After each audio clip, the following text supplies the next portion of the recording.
ഈശോയിൽ സ്നേഹമുള്ളവരെ, ദൈവവചനത്തിൻ്റെ ശക്തിയെക്കുറിച്ചുള്ള ഒരു കുഞ്ഞു സാക്ഷ്യമാണ് കേട്ടോ ഞാനിന്ന് പങ്കുവയ്ക്കുന്നത്.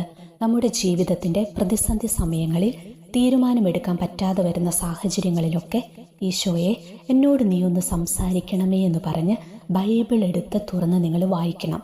ഈശോ വചനത്തിലൂടെ കൃത്യമായി നിങ്ങൾക്ക് ഉത്തരം നൽകും. അത്തരമൊരു അനുഭവമാണ് ഞാനിന്ന് പങ്കുവയ്ക്കുന്നത്. ഈ ഏപ്രിൽ മാസം നടന്ന ഒരു സംഭവമാണ് കേട്ടോ. എൻ്റെ ഒരു കൂട്ടുകാരി, ആ സഹോദരി വീട് പണിയാനായി സ്ഥലം വാങ്ങി. പണി ആരംഭിക്കുന്നതിന് മുമ്പായി കിണർ കുത്താൻ സ്ഥാനമൊക്കെ കണ്ട് കിണർ കുത്താനായിട്ട് തുടങ്ങി. 7 കോല് കുത്തിയിട്ടും വെള്ളത്തിൻ്റെ ഒരു ലക്ഷണവും കാണാനില്ല. അടി മുഴുവൻ പാറയാണ്. അവസാനം പാറ പൊട്ടിക്കാൻ തീരുമാനിച്ചു. പാറ കുറേ പൊട്ടിച്ചിട്ടും വെള്ളം കിട്ടിയില്ല. നാട്ടുകാരും വീട്ടുകാരും എന്തിനേറെ പറയണം, പണിക്കാർ പോലും പറഞ്ഞു തുടങ്ങി, ഇവർക്ക് വട്ടാണ്, ഇനി എത്ര പൊട്ടിച്ചാലും വെള്ളം കിട്ടില്ല, അടി മുഴുവൻ പാറയാണ്. പാറ പൊട്ടിക്കുന്ന ചേട്ടന്മാർ പറഞ്ഞു, ഞങ്ങൾ പണി ഇവിടം കൊണ്ട് നിർത്താൻ പോകുന്നു, മുന്നോട്ടിനി പോയിട്ട് കാര്യമില്ല. ഏറ്റവും നല്ലൊരു തീരുമാനം എന്ന് പറയുന്നത് കുഴിച്ചിടത്തോളം മണ്ണിട്ട് നിങ്ങൾ മൂടുക, എന്നിട്ട് കുഴൽ കിണറടിക്കുക. ഈ സ്ഥലത്ത് ഇനി വെള്ളം കിട്ടുമെന്ന് തോന്നണില്ല. എല്ലായിടത്തു നിന്നും ഇത്തരത്തിലുള്ള നെഗറ്റീവ് കമൻറ്റുകൾ വന്നിട്ടും എൻ്റെ കൂട്ടുകാരി, അവളൊരു അക്രൈസ്തവയാണ് കേട്ടോ. പക്ഷേ ഈശോയിലുള്ള വിശ്വാസം വലുതായിരുന്നു അവൾക്ക്. ഏതു പാറയും തുരന്ന് വെള്ളം തരാൻ എൻ്റെ ദൈവത്തിന് കഴിയുമെന്ന് അവൾ ഉറച്ചു വിശ്വസിച്ചു. അങ്ങനെ 7 കോലോളം പാറയും പൊട്ടിച്ചു. മൊത്തം 14 കോലായി. വെറും 1 ലക്ഷത്തിൽ താഴെ നിൽക്കേണ്ട കിണർ കുത്തിന് 4 ലക്ഷത്തിന് മുകളിൽ മുടക്ക് വന്നു. എങ്കിലും ആ പൈസ നഷ്ടം ഒരു നഷ്ടമായി അവൾ കണ്ടില്ല. ജപമാല ചൊല്ലി ശക്തമായി പ്രാർത്ഥിച്ചുകൊണ്ടിരുന്നു. പണിക്കാർ പണി ഉപേക്ഷിച്ച് നിരാശരായി തിരിച്ചു പോകാൻ തീരുമാനമെടുത്തു. ആ സമയം ഈ സഹോദരി അവരോട് പറഞ്ഞു, ഇത്രയും നിങ്ങൾ കുഴിച്ചില്ലേ, നാളെ കൂടി ഒന്ന് വരാമോ, ഒരു കോലും കൂടി ഒന്ന് പൊട്ടിക്കാമോ? ഇതിൻ്റെ പേരിൽ വരുന്ന എന്ത് നഷ്ടവും സ്വീകരിക്കാൻ ഞാൻ തയ്യാറാണ്. ഈ സഹോദരിക്ക് അത്രയ്ക്കും ആഗ്രഹമായിരുന്നു വീട്ടിൽ കിണർ വെള്ളം തന്നെ വേണമെന്ന്. അതുകൊണ്ടാണ് എല്ലാവരും പണി നിർത്താൻ പറഞ്ഞിട്ടും പ്രതീക്ഷയോടെ പ്രാർത്ഥനയോടെ മുന്നോട്ട് പോയത്. എന്തായാലും പണിക്കാർ നാളെ വരാമെന്ന് പറഞ്ഞു പോയി. അന്ന് രാത്രി ഈ സഹോദരി എനിക്കൊരു മെസ്സേജ് അയക്കുകയാണ്, ഒന്ന് പ്രാർത്ഥിക്കണം, ദൈവം എന്നെ കൈവിടില്ല എന്ന് എനിക്ക് ഉറച്ച വിശ്വാസമുണ്ട്. നാളെ പാറ പൊട്ടിക്കുമ്പോൾ വെള്ളം കിട്ടണം, അതിനായിട്ടൊന്ന് പ്രാർത്ഥിക്കണം കേട്ടോ എന്ന് പറഞ്ഞുകൊണ്ട് ഈ സഹോദരി എനിക്ക് മെസ്സേജ് അയച്ചു. ഈ ചേച്ചിയുടെ മെസ്സേജ് കേട്ടതിന് ശേഷം ഞാൻ ഈശോയോട് പ്രാർത്ഥിച്ചു. അതിനുശേഷം ഈ മകൾക്ക് വേണ്ടി ബൈബിൾ എടുത്ത് ഞാൻ തുറന്നപ്പോൾ ഈശോ എൻ്റെ കണ്ണിൽ കാട്ടിത്തന്ന വചനം ഇതായിരുന്നു. ജെറമ്യായുടെ പുസ്തകം 23-ാം അധ്യായം 29-ാം തിരുവചനം. എൻ്റെ വചനം അഗ്നി പോലെയും പാറയെ തകർക്കുന്ന കൂടം പോലെയുമല്ലേ, കർത്താവ് ചോദിക്കുന്നു. ഞാൻ ഈ വചനം ഒന്നുകൂടെ പറയാൻ നിങ്ങൾക്കറിയായിരിക്കും. എൻ്റെ വചനം അഗ്നി പോലെയും പാറയെ തകർക്കുന്ന കൂടം പോലെയുമല്ലേ, കർത്താവ് ചോദിക്കുന്നു. ബൈബിൾ തുറന്നതേ ഞാൻ കണ്ട വചനം ഇതായിരുന്നു കേട്ടോ. ശരിക്കും പറഞ്ഞ് ഈ വചനം വായിച്ചപ്പോൾ എൻ്റെ കണ്ണ് നിറഞ്ഞു പോയി. എന്തിനു വേണ്ടിയാണോ ഞാൻ ഈശോയോട് പ്രാർത്ഥിച്ച് വചനമെടുത്തത്, അതിന് കൃത്യമായൊരു ഉത്തരം ഈശോ വചനത്തിലൂടെ തന്നു. പിന്നെ ഞാൻ സംശയിച്ചില്ല. നാളെ വെള്ളം കാണുമെന്ന് ഞാൻ ഉറച്ചു വിശ്വസിച്ചു. ആ രാത്രി തന്നെ ഞാൻ ചേച്ചിക്ക് ഈ വചനം അയച്ചു കൊടുത്തിട്ട് പറഞ്ഞു, ചേച്ചിക്ക് വേണ്ടി പ്രാർത്ഥിച്ച് ബൈബിൾ എടുത്തപ്പോൾ ഈശോ തന്ന വചനമാണിത്, ഈ വചനം വിശ്വസിച്ച് അങ്ങ് ഏറ്റെടുത്ത് പ്രാർത്ഥിച്ചോളാൻ പറഞ്ഞ് ഞാൻ മെസ്സേജ് അയച്ചു. രാവിലെയാണ് ചേച്ചി എൻ്റെ ഈ മെസ്സേജ് കാണുന്നത്.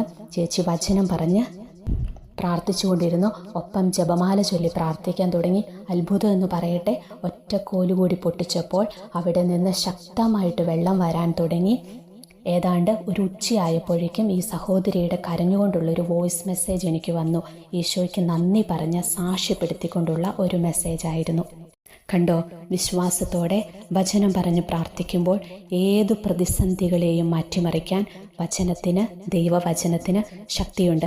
ഇത് കേട്ടിട്ട് എൻ്റെ പൊന്നു സഹോദരങ്ങളെ, നിങ്ങളാരും എനിക്ക് മെസ്സേജ് അയക്കല്ലേ, എനിക്ക് വേണ്ടി പ്രാർത്ഥിച്ചൊരു വചനം എടുക്കാമോ എന്നൊന്നും ചോദിച്ച്, കാരണം അത് പോസിബിളായ കാര്യമല്ല. നിങ്ങളെല്ലാവരും അങ്ങനെ മെസ്സേജ് അയച്ചാൽ ചിലരൊക്കെ അങ്ങനെ മെസ്സേജ് അയക്കാറുണ്ട്. ഞാൻ എന്തിനാണെന്ന് ഇത് നിങ്ങളോട് ഷെയർ ചെയ്തത്, നിങ്ങൾക്കും ഇപ്രകാരം പ്രതിസന്ധി സമയങ്ങളിൽ ഒരിടത്തും പോകണ്ട, ആരോടും എനിക്ക് വേണ്ടി പ്രാർത്ഥിച്ച് വചനം എടുക്കാമോ എന്നൊന്നും ചോദിക്കേണ്ട. നിങ്ങളുടെ കയ്യിൽ ബൈബിളുണ്ടല്ലോ, ബൈബിൾ തുറന്ന് ഈശോയോട് പറയണം, ഈശോയെ എന്നോട് സംസാരിക്കണം. ആദ്യം എടുക്കുമ്പോൾ ചിലപ്പോൾ നിങ്ങൾക്കൊന്നും മനസ്സിലാകത്തില്ല. നമ്മളൊക്കെ സാധാരണ ആളുകളാണ്. വചനമൊന്നും എടുത്ത് വായിക്കുമ്പോൾ ചിലപ്പോൾ നമുക്ക് മനസ്സിലാകണമെന്നില്ല. എനിക്കതുപോലെ ഒരുപാട് അനുഭവം ഉണ്ടായിട്ടുണ്ട്. ചില സമയത്തൊന്നും വായിക്കുമ്പോൾ എനിക്കൊന്നും മനസ്സിലാവില്ല. അപ്പം ഞാൻ പറയും, ഈശോയെ എനിക്ക് മനസ്സിലാകുന്ന വിധത്തിൽ ഈശോ എന്നോട് സംസാരിക്കുക, ഇതിന് ഞാൻ എന്തൊരു തീരുമാനമെടുക്കണം. അങ്ങനെ പറഞ്ഞ് വീണ്ടും ഞാൻ ബൈബിൾ എടുക്കും. അപ്പം ഈശോ അതിലെവിടെയെങ്കിലും എനിക്ക് മനസ്സിലാകുന്ന വിധത്തിൽ ഒരു ഉത്തരം തരാറുണ്ട്. നിങ്ങൾക്കും അപ്രകാരം ചെയ്യാം. പ്രതിസന്ധി സമയങ്ങളിലൊക്കെ വചനം എടുത്ത് വായിക്കണം. ഈശോ അതിലൂടെ നിങ്ങളോട് സംസാരിക്കും.